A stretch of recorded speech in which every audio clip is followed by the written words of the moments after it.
नमस्कार, आदाब। मैं सुशील द फील्ड के सुप्रीम कोर्ट सीरीज में एक बार फिर से आपका तहे दिल से स्वागत है। आज हम सुप्रीम कोर्ट के बारे में बात करेंगे कि दरअसल केंद्र सरकार ने यानी मोदी सत्ता ने एक योजना लाई है सुप्रीम कोर्ट के जजों के लिए। वो योजना है इनाम पाओ योजना। और आपको तथ्यात्मक फैक्चुअली हम बताएंगे हर जज के बारे में, जो जज रिटायर कर चुके हैं और जो मौजूदा वक्त में जज हैं, उनकी नियुक्ति किस किस रूप में होगी या पहले हुई है। इसके पहले की सीरीज में हमने बताया था अब्दुल नज़ीर के बारे में। जब ये रिटायर कर रहे थे उसके बाद हमने एक सीरीज किया था कि इनकी नियुक्ति गवर्नर के पद पे होगी, और गवर्नर के पद पे आंध्र प्रदेश के वो गवर्नर बनाए जा चुके हैं। खैर, सबसे पहले मुबारक हम देंगे सुप्रीम कोर्ट को। सुप्रीम कोर्ट के अंदर जजों की जितनी संख्या संसद ने तय की है 34, वो पूरा हो चुका है। लेकिन सवाल बड़ा यह है कि सत्ता क्या चाहती है। सत्ता चाहती है कि जज को भी राजनीति में घसीट लाए। और आपको मैं बताऊं कि जब कोई गवर्नर होता है तो वो नाम का केंद्र का अधिकारी होता है, केंद्र का रिप्रेजेंटेटिव होता है स्टेट में। वो दरअसल जिस पार्टी की सत्ता होती है उस पार्टी के सिद्धांतों को पालन कराने की भी जिम्मेदारी, या उस पार्टी के सिद्धांत के अनुसार राज्य सरकार जो कानून बनाती है उसको देखने परखने का जिम्मा दिया जाता है। तो फिर वो गवर्नर नहीं होकर वो एक राजनीतिक अधिकारी होता है जो केंद्र सरकार नियुक्त करती है। गवर्नर का और कोई ज़्यादा फंक्शन नहीं है। आपने बहुत केस में देखा होगा, महाराष्ट्र में आपने देखा कि गवर्नर ने क्या किया, शपथ ग्रहण कराया, एमएलए नहीं थे, सुबह शपथ ग्रहण हो गया। उसके बाद आप मणिपुर में देख लीजिए क्या हुआ था। तो गवर्नर की भूमिका, दरअसल मैं कह रहा हूँ कि गवर्नर की भूमिका कोई प्रशासक के तौर पे नहीं होती, या कानूनविद के तौर पे नहीं होती, या संविधान को देखने परखने के तौर पे नहीं होती। वो दरअसल एक पार्टी का रिप्रेजेंटेटिव होता है। आज चाहे बीजेपी की सत्ता हो, कल जो कांग्रेस की सत्ता थी वहाँ पे भी यही सिस्टम था। लेकिन न्यायपालिका से, जुडिशरी से जजों की नियुक्ति पहले की सरकारों ने किया है, बहुत कम किया है। लेकिन मौजूदा वक्त में जिस तरह से जजों की नियुक्ति होने लगी, गवर्नर बनाए जाने लगे, अलग अलग ट्रिब्यूनल के चेयरमैन बनाए जाने लगे, उनके लिए संसद द्वारा कानून में संशोधन करके उनको पद पे बैठाया जाने लगा। और जिन जजों को बैठाया गया उन्होंने जो फैसले किए वो सब सरकार के हक में गए। मौजूदा जो न्यायपालिका है यानी सुप्रीम कोर्ट, उन वहाँ जो जज बैठे हैं उनसे मौजूदा सत्ता चाहती है कि आप इस्लामोफोबिया बनाए रखिए। मतलब जो हमारी सत्ता हिंदुत्व के आधार पे है वो वोट बैंक कामयाब रहे, उसके हक में आप फैसला देते जाइए। दूसरा, प्रधानमंत्री नरेंद्र मोदी की छवि को आप बरकरार रखिए, या उनकी ईमानदारी पर आप सील मोहर लगाइए। जैसे नोटबंदी का मुद्दा हुआ, राफेल केस हुआ, पेगासस जासूसी का मामला हुआ, पीएम केयर्स फंड हुआ, इलेक्ट्रल बॉन्ड हुआ। इस सब प्रधानमंत्री के अपने फैसले हैं जिसमें भ्रष्टाचार की बहुत गुंजाइश है। लेकिन जब जांच की बात आई तो सुप्रीम कोर्ट के जिन जजों ने कहा जांच नहीं होगी या खारिज कर दिया, वो जज आज कहाँ है मैं यही बताऊंगा। या आने वाले वक्त में वो जज, मौजूदा जज अभी हैं सुप्रीम कोर्ट में, वो कहाँ होंगे, उनके लिए सत्ता कहाँ कहाँ जगह बना रही है, ये भी मैं बताऊंगा। इसीलिए कह रहा हूँ कि केंद्र सरकार ने सुप्रीम कोर्ट के जजों के लिए अघोषित तौर पर इनाम पाओ योजना तैयार करके रखी है। दूसरा, उन्हीं जजों को नियुक्त किया जाएगा, इनाम दिया जाएगा जो हिंदुत्व के वोट बैंक को सेटिस्फाई करते हो, हिंदुत्व के जो विचार को या माइंड को या वोट बैंक को सपोर्ट करते हों। उनके फैसले ऐसे आने चाहिए जिससे सत्ता की ताकत जनता के बीच, हिंदुत्व के बीच बनी रहे, प्रधानमंत्री की छवि पर कोई आंच ना आए। संसद सर्वोच्च है, सुप्रीम कोर्ट न्यायपालिका उसके नीचे है। फैसले ऐसे आने चाहिए, जो जज ऐसा करेगा उसको इनाम मिलेगा। सरकार से जो सवाल नहीं पूछे, वैसा सवाल नहीं पूछे जिससे सरकार खतरे में आ जाए, या सरकार की पूरी संवैधानिकता या जिस सरकार जिस नैतिकता की बात करती है उसमें कहीं फंसी नजर नहीं आए, ऐसे जज चाहिए। इनाम उन्हीं को मिलेगा। दूसरा, जो अगर संवेदनशील विषय है तो उसको अपने रिटायरमेंट तक लटका कर रखिए। ठीक, आप अगर फैसला देते हैं संविधान के अनुसार तो मेरे खिलाफ जाएगा, तो दूसरे तरीके से आप हमें सपोर्ट कीजिए। तरीका है कि आप केस को लटका कर रखिए और आप रिटायर कर जाइए, तो हम आपको इनाम दे देंगे। ये 4-5 स्कीम है। इनाम पाने के लिए भी 4-5 शर्तें हैं, और सबके आप देखेंगे कि जिनको जिनको इनाम मिला है वो सब लगभग सुप्रीम कोर्ट में जो भी जज हैं, अगर वो 4-5 साल के लिए जज हैं, उन्हीं को इनाम दिया जा रहा है। इसमें मोदी सत्ता की एक बात तो मैं कहूँगा कि मोदी सत्ता इनाम देने में देर नहीं करती।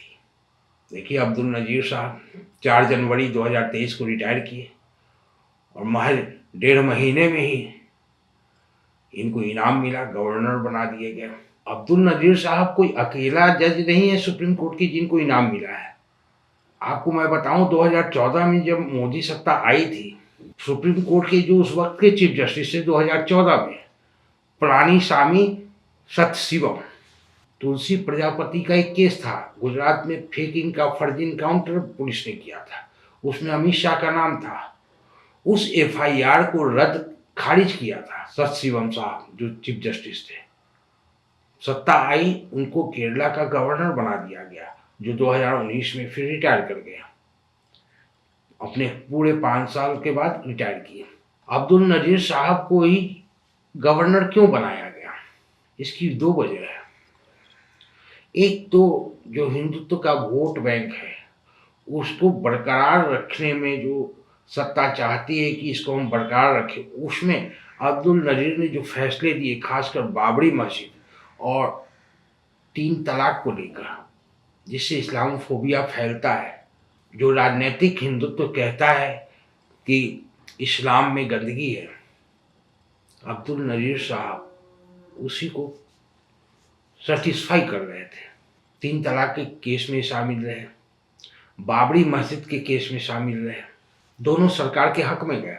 3 तलाक में इन्होंने तो सरकार को कानून बनाने के लिए कह दिया, आप कोई नफरत का केस लेकर जाइए, कोई मुस्लिम बच्चा का लिंचिंग होता है उसका केस लेकर जाइए, आपको अखलाक का केस पता ही है 2016 का क्या हुआ उसमें, अभी तक कोई फैसला किसी के पास नहीं है। लेकिन हाँ, ये सब केसों में अब्दुल नज़ीर साहब ने सत्ता के साथ भूमिका निभाई।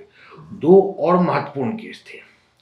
नोटबंदी, प्रधानमंत्री मोदी पर बहुत बड़ा आरोप लगा हुआ था भ्रष्टाचार का। उस मतलब प्रधानमंत्री की छवि जो है वो ईमानदार कैसे दिखे। जिस दिन अब्दुल नज़ीर साहब ने अपने रिटायरमेंट से कुछ दिन पहले नोटबंदी का फैसला दिया, बीजेपी मौजूदा सत्तारूढ़ पार्टी है, उसने किस रूप में इस फैसले को लिया, कैसे जश्न मनाया कि हमारा प्रधानमंत्री ईमानदार है। विपक्षियों पे आरोप लगाया, जो सवाल उठा रहे थे सवाल उठाने वाले को मुंह बंद करना चाहा। हेट स्पीच का जब मामला आया कि सत्ताधारी पार्टी का कोई भी या सरकार में बैठा हुआ कोई भी मंत्री, विधायक, एमएलए, एमपी अगर किसी खास समुदाय के बारे में बोलता है तो उसके लिए सरकार दोषी होती है। अब्दुल नज़ीर साहब ने कहा नहीं, सत्ता दोषी नहीं हो सकती। मंत्री हेट बयान दे रहा है, मंत्री अगर नफरती बयान दे रहा है तो सत्ता कैसे दोषी हो सकती। इसमें जस्टिस बीबी नागरत्ना जो थी वो सिर्फ बोली कि नहीं, सत्ता दोषी हो सकती। मोदी सत्ता को बहुत अच्छा लगा, इनाम मिला। दूसरे जज की बात आई, रंजन गोगोई का तो नाम आप जानते ही हैं, चीफ जस्टिस भारत के रहे। राफेल हो या नोटबंदी हो या बाबरी मस्जिद केस हो या पीएम केयर्स फंड हो, ये सब प्रधानमंत्री की छवि पे भी सवाल था।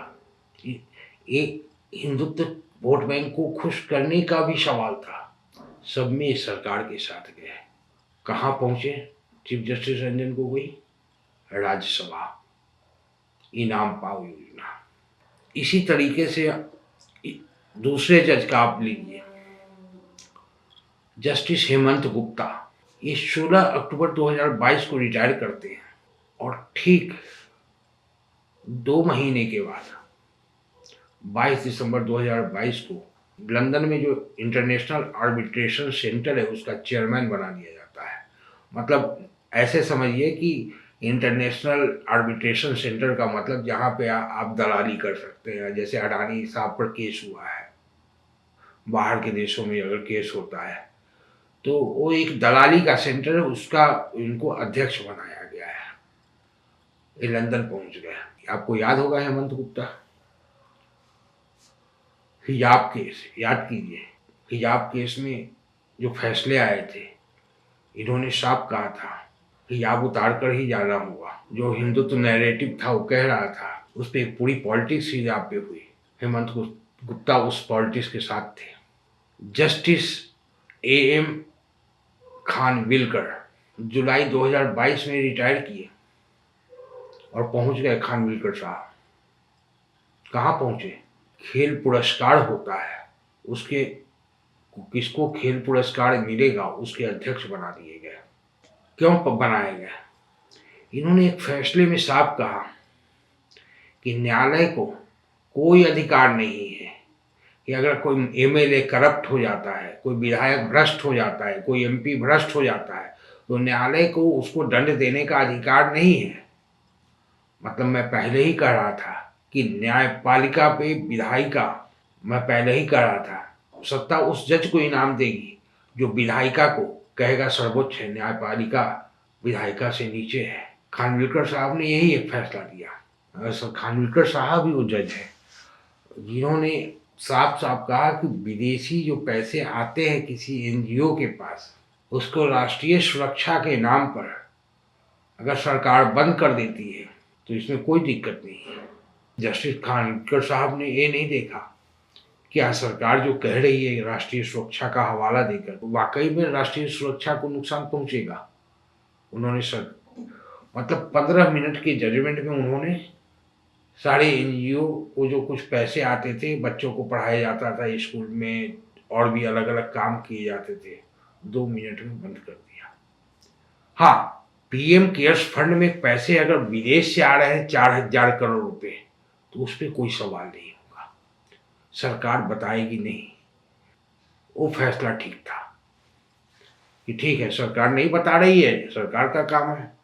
जस्टिस अशोक भूषण, ये बाबरी मस्जिद केस में, बाबरी मस्जिद का जो विवाद था, सत्ता चाहती थी कि राम मंदिर के पक्ष में फैसला हो, चाहे तथ्य कुछ हो सच्चाई कुछ हो। अशोक भूषण उस फैसले के साथ हो गया।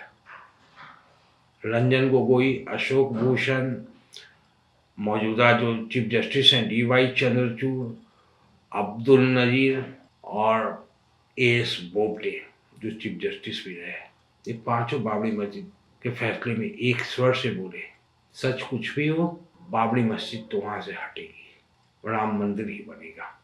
अशोक भूषण जैसे ही रिटायर करते हैं 2021 में, इनको NCLT का चेयरपर्सन अध्यक्ष बना दिया जाता है। NCLT का मतलब आप समझ रहे हैं, हमारे आपके पैसे यस बैंक में हैं और यस बैंक लेकर भाग जाएगा ना, या अडानी साहब लेकर भाग जाएंगे तो कंपनी जाके कहेगी कि हम दिवालिया हो गए और वहाँ पे अशोक भूषण मुहर लगा देंगे कंपनी ठीक कर रही है। NCLT वही एक कोर्ट है यहाँ पे कंपनियां जाती हैं, कहती है मेरे पास पैसे नहीं, मैं दिवालिया हो गया, और NCLT कहती है ठीक है। अब जस्टिस अरुण मिश्रा ये भी रिटायर करते हैं 2020 में। भारत सरकार संसद में कानून में संशोधन करती है। संसद का कानून पहले से जो कानून बना हुआ है कि राष्ट्रीय मानवाधिकार का अध्यक्ष वही व्यक्ति बनेगा जो चीफ जस्टिस रह चुका है सुप्रीम कोर्ट का। अडानी कंपनी के 8 केसेज में अडानी के साथ खड़े थे। हालांकि इनके पास शेयर वेयर तो हैं, L&T के हैं और भी अलग अलग कंपनियों के हैं। जस्टिस अरुण मिश्रा के पास अडानी के शेयर नहीं है, लेकिन अलग अलग कंपनियों के शेयर इनके पास ठीक ठाक है। आप इनका एफिडेविट चेक कीजिएगा ना सुप्रीम कोर्ट के साइट पे तो मिल जाएगा। इनके जो भाई हैं उनकी भी नियुक्ति हुई जज के तौर पर। उम्र कम थी लेकिन सरकार ने नियुक्त कर दिया। और ये सारी नियुक्तियां कब हुई है? जिन जजों का हम बता रहे हैं, इस रंजन गोगोई जो चीफ जस्टिस ऑफ इंडिया रहे, सब उन्हीं के जमाने में हुई है। क्योंकि रंजन गोगोई करप्ट थे, भ्रष्ट थे। सत्ता को तो भ्रष्ट चाहिए, भ्रष्ट जज को ही चाहती है कि चीफ जस्टिस बनाए, भ्रष्ट जज को ही चाहती है कि सुप्रीम कोर्ट में अपॉइंट करें, ताकि वो हमारे अंदर रहे और हम जैसे चाहें वैसे करें। ये सारे जो जज का नाम आपको बता रहे हैं, ये सारे रंजन गोगोई के समय नियुक्त हुए हैं। और अरुण मिश्रा की जो भाई हैं जो नियुक्त जज बने, उम्र नहीं थी जज बनने की, लेकिन बना दिया गया।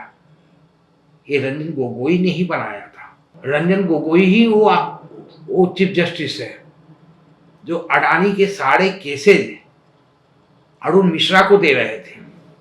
मैंने बताया ना कि इनाम पाने के लिए आपके पास कितनी योग्यता, जजों के पास कौन कौन काम ऐसे करने होंगे जो सत्ता, जो उनके रिटायरमेंट के बाद, रिटायर करने के बाद, सेवानिवृत्त होने के बाद उनको पद सरकार दे देगी। उसमें मैंने आपको बताया कि एक तो आप हिंदुत्व वोट बैंक को खुश करके रखे, मतलब मोदी सत्ता जहाँ से वोट लेती है। दूसरा, प्रधानमंत्री की छवि पे आँच नहीं आया कोई भ्रष्टाचार का। तीसरा, विधायिका जो है, संसद जो है, वो सुप्रीम कोर्ट से बड़ा होना चाहिए, ऐसा फैसला आप लिखें। चौथा, सरकार से सवाल न करें। पांचवा, किसी केस को आपको देखना, कोई केस आ गया और संविधान के अनुसार फैसला होगा तो आप उस केस को लंबा कर दें और आप रिटायर हो जाए तो हम आपको पद दे देंगे। और सबसे इम्पोर्टेंट, जो अडानी ग्रुप है, अंबानी ग्रुप है, उसको आप कहीं नुकसान न पहुंचाएं। अरुण मिश्रा नुकसान नहीं पहुंचाते थे जितने भी, और खासकर रंजन गोगोई को तो उन्होंने सारे अडानी के जो भी केसेस थे वो सब इन्होंने अरुण मिश्रा को दिए। उल्टे अरुण मिश्रा ने 8,000 करोड़ रुपया अडानी को दिलवा भी दिया राजस्थान सरकार से, और कहा जनता बढ़ेगी, तुम इनको दो राजस्थान सरकार को। और जस्टिस अरुण मिश्रा ने कहा तुम इनको वसूल कर दो जनता से मुआवजे के तौर पर। ऐसे ही हम नहीं पहुंचे हैं यहाँ पे, या सुप्रीम कोर्ट नहीं पहुंची है। आपको पता है ना कि 140 कंट्री का जो इंडेक्स आया कि किस मुल्क का न्यायालय, न्यायपालिका कहाँ खड़ी है, उसमें सुप्रीम कोर्ट 77वें स्थान पर खड़ी है। कहीं कहीं तो किसी किसी मामले में 100वें स्थान पे चली गई है। जनता को न्याय नहीं मिलता है, उसमें वो 100वें स्थान पे है। तो साख गिर रही है, और साख इसलिए गिर रही कि सत्ता चाहती है कि इसकी साख खत्म हो जाए, ये सब पॉलिटिक्स में आ जाए। आपको पता ही है कि अरुण मिश्रा ने प्रधानमंत्री की छवि को सहारा बिरला डायरी के बारे में, सहारा बिरला डायरी पर क्या फैसला दिया था, जिसमें प्रधानमंत्री पे घूस लेने का आरोप था। या मौजूदा जो चीफ मिनिस्टर मध्य प्रदेश के शिवराज सिंह चौहान हैं, उनको कंपनी ने पैसा दिया था नगद, उस केस को खारिज किया गया। जस्टिस अरुण मिश्रा ने ही तो किया था।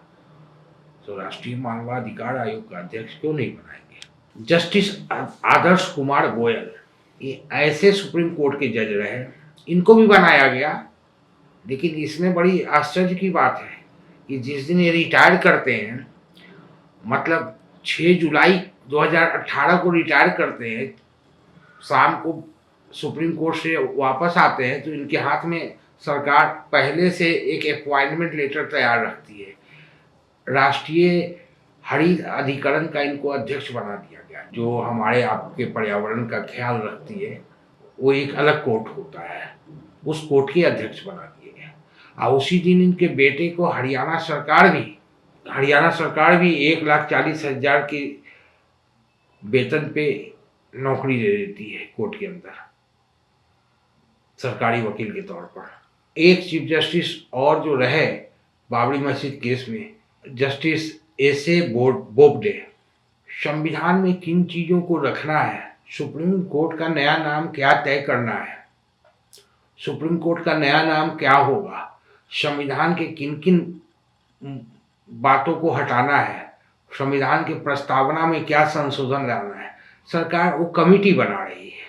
उस कमेटी का अध्यक्ष एस.ए. बोबडे को बनाया जाएगा। दूसरे किसी सीरीज में मैं बताऊंगा कि क्या क्या हटाया जाएगा, सुप्रीम कोर्ट का नया नाम क्या होगा, ये भी मैं बताऊंगा। ऐसे बोबडे साहब को भी इनाम मिलने वाला है। अभी एक मौजूदा जो जज हैं जस्टिस दिनेश माहेश्वरी, ये मई 2023 में रिटायर कर जाएंगे। अभी वो सुप्रीम कोर्ट में जज हैं। इन्होंने कौन कौन से फैसले किए आपको पता है? गुजरात दंगे में जो प्रधानमंत्री मोदी का नाम आ रहा था, उस फाइल को इन्होंने ही क्लीन किया कि नहीं, प्रधानमंत्री की कोई भूमिका दंगे में नहीं है। जाकिया जाफरी केस में इन्होंने ही फैसला दिया। इन्हीं के फैसले पे सामाजिक कार्यकर्ता तीस्ता सीतलवाड़ को गुजरात सरकार ने जेल भेजा था। अभी छूट कर आई है कुछ महीने पहले। प्रधानमंत्री की छवि की इनको बहुत चिंता है। एनजीओ के पास जो विदेशी पैसे आते हैं वो सिर्फ राजनीतिक पार्टी लेगी, नाम नहीं बताएगी, एनजीओ नहीं लेंगे। ईडब्ल्यूएस रिजर्वेशन सरकार ने जो बात रखी उसको इन्होंने ही माना और सरकार के हक में फैसला दिया। ये जब रिटायर करेंगे तो इनके लिए भी पद की व्यवस्था हो रही है, मैं पहले आपको बता दे रहा हूँ। एक मौजूदा जज हैं जस्टिस मुकेश कुमार रसिक भाई शाह। ये पटना में जब हाई कोर्ट में थे जज, 2018 की बात बता रहे हैं, तो इन्होंने प्रधानमंत्री मोदी को कहा था मोदी हीरो है, मोदी हमारा मॉडल है। और प्रधानमंत्री जब गुजरात में गए थे किसी सम्मेलन में, तो वहाँ पहुँचकर भी इन्होंने तालियां बजाई थी। प्रधानमंत्री मोदी को बड़े अच्छे लगे और 2 मिनट में सुप्रीम कोर्ट में नियुक्ति हो गई। और नियुक्ति करने वाले कौन थे? वही चीफ जस्टिस रंजन गोगोई। तभी तो राज्यसभा भेजा गया है। ऐसा नहीं है कि रंजन गोगोई सिर्फ बाबरी मस्जिद में फैसला दे दिया और उनकी नियुक्ति हो गई ना। राज्यसभा के लिए बहुत पावर मिलने पड़ते हैं। नागरिक अधिकारों को खत्म करना है तो जज तो चाहिए। जज कैसा चाहिए? हमारी विचारधारा का चाहिए, आरएसएस की विचारधारा का चाहिए, जो कल की तारीख में कहने लगे कि हिटलर हमारा आदर्श है। वैसे भी आपको जज दिखेंगे कुछ दिनों में जो खुलेआम कहते फिरेंगे कि हमारा देश का आदर्श तो हिटलर होना चाहिए, महात्मा गांधी क्यों होना चाहिए। ये भी बात आपको जल्दी सुनने को मिलेगी। खैर आगे बढ़ते हैं। जस्टिस कृष्ण मुरारी, ये भी जुलाई 2023 में रिटायर करेंगे। इनके लिए भी पद की इनाम की व्यवस्था हो चुकी है। सरकार ने बड़ी अच्छा इनाम की व्यवस्था, बहुत अच्छा इनाम इनको मिलेगा। क्यों मिलेगा? अरुण मिश्रा कृष्ण मुरारी उस बेंच के हिस्से थे जिसमें प्रशांत भूषण ने सवाल उठाया था कि अभी कोविड के 2020 में कोविड है, लॉकडाउन है, और हमारा chief justice of India S Bobde बिना हेलमेट का नागपुर में घूम रहा है। ये कौन सा आदर्श चीफ जस्टिस एस बोबडे प्रस्तुत कर रहे हैं? इंसाफ के लिए लोग भटक रहे हैं, कोविड में मजदूर भटक रहे हैं, कितने लोगों की मौत हो गई, और हमारा चीफ जस्टिस एस बोबडे साहब बुलेट पे, बड़ी गाड़ी पे घूम रहे हैं। और वो बुलेट भी बीजेपी के किसी नेता का था, जैसा कि उन्होंने बयान दिया। उस पर कोर्ट ने संज्ञान लिया कि आपने क्यों बोल दिया, इससे सुप्रीम कोर्ट की प्रतिष्ठा घटती है। पता नहीं सुप्रीम कोर्ट की प्रतिष्ठा कब बढ़ती है, कब, ये भी एक शेयर बाजार की तरह है, कब घटेगी कब बढ़ेगी। वो अजीब सा दास्तान है सुप्रीम कोर्ट। जब भी सुप्रीम कोर्ट में जाइए तो ये तय मान के जाइए कि कौन जज आपका केस सुन रहा है। अगर आप उस जज को समझ लीजिए तो आप बड़े निश्चिंत रहेंगे। तो जो प्रशांत भूषण के खिलाफ अवमानना का केस चला, उसमें प्रशांत भूषण के ऊपर इन्होंने ₹1 का दंड लगाया, लेकिन प्रशांत भूषण तो झुके नहीं। अभी भी इस केस को कि हम अपनी बात पे कायम है, अभी वो उन्होंने ट्वीट डिलीट नहीं किया है। अब एक और जज हैं, वो भी जून महीने 2023 में रिटायर करेंगे, जस्टिस बी रामा सुब्रमण्यम। इनके पास इन्होंने कौन कौन से केस में फैसले सुनाए? अब्दुल नज़ीर साहब के साथ, जस्टिस अब्दुल नज़ीर साहब के साथ ये भी थे। नोटबंदी में इन्होंने भी सरकार के हक में फैसला सुनाया। हेट स्पीच का जब मामला गया तो इन्होंने भी सरकार को क्लीन चिट दे दिया कि सरकार का कोई मंत्री गाली देता है या नफरती बात करता है उसके लिए सरकार दोषी नहीं है। और तो और जो हमारे रंजन गोगोई साहब हैं चीफ जस्टिस, उन पे एक लड़की ने आरोप लगाया था सेक्सुअल हरासमेंट का, यौन दुर्व्यवहार का, तो उस बेंच के हिस्सा थे जिसमें क्लीन चिट मिला था जस्टिस रंजन गोगोई को। और बी सुब्रमण्यम साहब अक्सर आरएसएस की मीटिंग में इनको आप पाएंगे। और ये भी हम आपको बताएं कि जो संविधान की समीक्षा के लिए जो कमेटी बनने जा रही है उसमें ये डिप्टी चेयरमैन होंगे रिटायरमेंट के बाद। जो जो प्रधानमंत्री की छवि को बहुत अच्छे से साफ किया है, क्लीन किया है, साफ सुथरा दिखाया है, भ्रष्टाचार का दाग लगने नहीं दिया, उन सब के लिए इनाम रखा हुआ है। बस आप फैसला करते जाइए, सत्ता जो चाहती है इनाम पाते जाइए। डीवाई चंद्रचूड़ अभी चीफ जस्टिस हैं, 2024 नवंबर में रिटायर कर जाएंगे। ये आने वाला वक्त बताएगा कि ये कौन किस फैसले के जरिए इनको जाना जाएगा न्यायिक इतिहास में। उसके बाद जो दूसरे चीफ जस्टिस बनेंगे संजीव खन्ना, वो महज 6 महीनों के लिए बनेंगे। और संजीव खन्ना के पास कौन कौन से केस आने वाले हैं या अभी भी हैं? धारा 370, नागरिकता कानून, यूनिफॉर्म सिविल कोड, मतलब जो हिंदू वोट बैंक को सपोर्ट करता है वो सारे केस संजीव खन्ना के पास आएंगे और 6 महीने के लिए चीफ जस्टिस बनेंगे। फिर संजीव खन्ना के बाद जस्टिस भूषण रामकृष्णा गवई, ये 6 महीने के लिए चीफ जस्टिस बनेंगे। गवई पे जस्टिस लोया केस में गवई पे भी आरोप था। जस्टिस लोया केस में इन्होंने ही कहा था, गवई नहीं कहा था कि नहीं नहीं कोई संदेहास्पद मौत नहीं हुई है जज लोया की। सत्ता तो यही चाहती है। जब ये चीफ जस्टिस बनेंगे 2025 में तो आपको पता ही है देश की सत्ता में भी कुछ परिवर्तन आएगा और वो व्यक्ति जो भी बनेगा प्रधानमंत्री, अभी के हालात में तो लग रहा है कि जो मौजूदा सत्ता है यही कंटिन्यू करेगी, तो गवई को इनाम मिलेगा। गवई साहब निश्चिंत रहे। 1 साल के लिए सूर्यकांत बनेंगे चीफ जस्टिस। सूर्यकांत पे तो बकायदा चंडीगढ़ में आरोप लगाया गया कि कैदियों की जमानत के लिए रिश्वत लेते हैं। सूर्यकांत पे बकायदा ये आरोप है। सुप्रीम कोर्ट में केस पेंडिंग है, सुप्रीम कोर्ट इस केस पे सुनवाई नहीं करती है। इन्होंने दिल्ली के ग्रेटर कैलाश में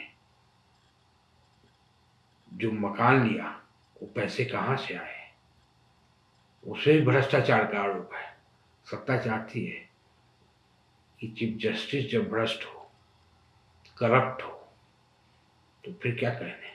मौजूदा वक्त में जस्टिस सूर्यकांत के पास जो जो केस है उसके बारे में आप समझ लीजिए। उसमें केस क्या है? केस ये है अग्निपथ रिक्रूटमेंट स्कीम, जो लोगों ने सरकार को चुनौती दिया है। आप तय मानिए कि सरकार के हाथों फैसला आएगा। चीफ जस्टिस बनना है, भ्रष्टाचार के आरोप है इन पर। अगर इस सत्ता के खिलाफ फैसला देंगे, अग्नि सत्ता ने जो अग्निवीर के बारे में सोचा है अगर उसके खिलाफ फैसला देंगे तो समझ रहे हैं ना। दिल्ली पुलिस कमिश्नर के तौर पर राकेश अस्थाना की नियुक्ति को जिसको प्रशांत भूषण ने चुनौती दे रखा है वो अभी केस है। राकेश अस्थाना प्रधानमंत्री मोदी के पता नहीं दाएं माने जाते हैं या बाएं माने जाते हैं, कुछ न कुछ तो माने जाते हैं। दाएं हाथ भी हो सकते हैं, बाएं हाथ भी हो सकते हैं। बहुत राजदार हैं राकेश अस्थाना, उनका भी केस इनके पास है। धारा 370 भी इनके पास है। और सबसे बड़ी बात है, भ्रष्टाचार के आरोप होने के बावजूद इनके पास पेगासस वाला केस भी है। मोबाइल में जासूसी, कंप्यूटर में जासूसी, वो केस भी है। मुस्लिम महिलाओं को मस्जिद में नमाज पढ़ने की अनुमति दी जाए कि नहीं दी जाए, हालांकि उस पर फैसला आ चुका है।